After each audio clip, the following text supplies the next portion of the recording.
Jeanne M.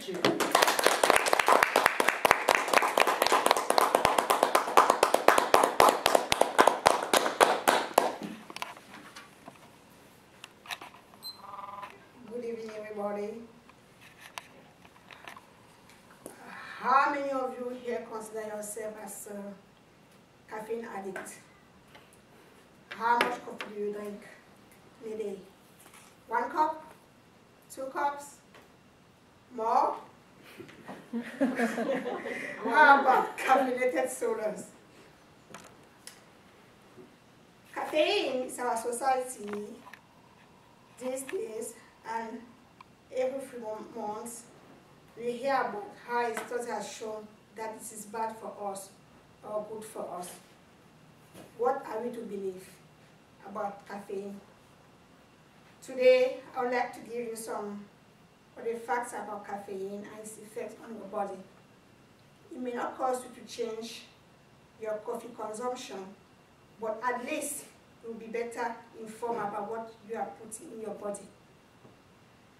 I am going to talk about the beneficial effects of caffeine, the negative effects, and discuss what are considered to be safe level of caffeine consumption. Let us start with the good news. Caffeine, which comes from the leaf, seed, and fruits of about 63 plants, is well known as a stimulant, and that is why people drink it, right? Caffeine does not help you wake. Caffeine does help you wake up and feel more alert, and it has shown to increase attention span. But to be sincere, when I take coffee, I feel sleepy, even though it is a stimulant. That is me. These are beneficial effects for people who are driving long distances and for people who are doing tedious work to stay awake. Calling this a health benefit may be stretching, though staying awake while you are driving a car may contribute to your well-being. Caffeine also contains antioxidants, and they say that it has been shown to have cancer prevention qualities. Many other foods or items have antioxidant capabilities. The negative effects of caffeine are largely dependent on how much you consume.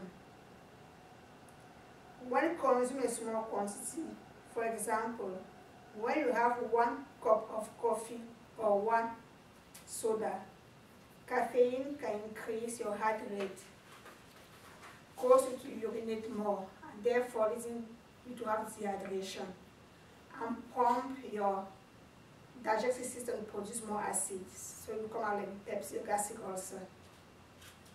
So in large amount of caffeine can cause you to have headache, feeling restless, nervous, unable to sleep, and even in very large quantities to have hallucination. Please don't try it at home, no.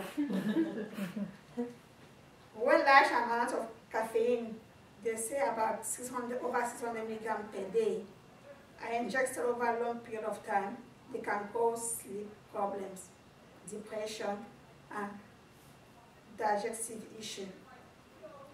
On a personal note, anytime I consume coffee, I always have palpitation and the uneasy attitude. About 2 years ago, I was vacationing in Egypt, and during the breakfast at the hotel, there was this caramel smell that was all over the room. I asked the waiter, where is this smell coming from? And he pointed his finger towards a kettle. I told him I wanted a cup of that. He said, well, I said, what's in the kettle? So to be sincere, the coffee was so good. I really lack words to describe the smell and how I felt when I was taking that coffee. To cut the story short, after finishing my cup of coffee, I started feeling well. I had palpitation, nausea. I was like very uneasy. According to Medline article on the National Institute of Health website, having caffeine in your diet is not of any benefits to your health. But by the same token, moderate consumption is not considered harmful.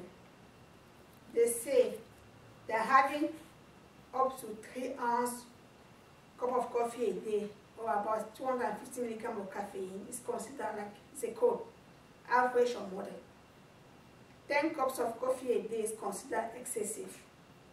Also remember that the amount of caffeine per cup can vary depending on the type of beans that are used and the strength of the brew.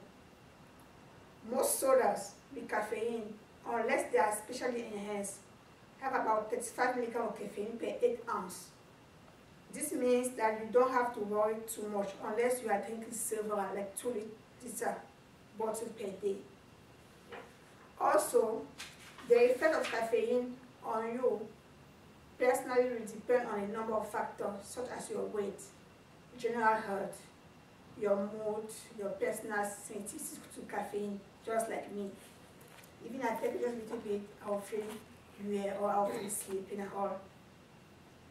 As you can see, caffeine have both positive and negative effect on your health and well-being. Nevertheless, the bottom line is that if you drink your coffee or sodas in moderation, you don't have to worry too much. So, the next time you are wondering whether or not you should have that second cup of coffee to pick you up, relax, at least now you know what it will or won't do for you. Just like me. I had an envy today to drink coffee, and I took a cup of coffee.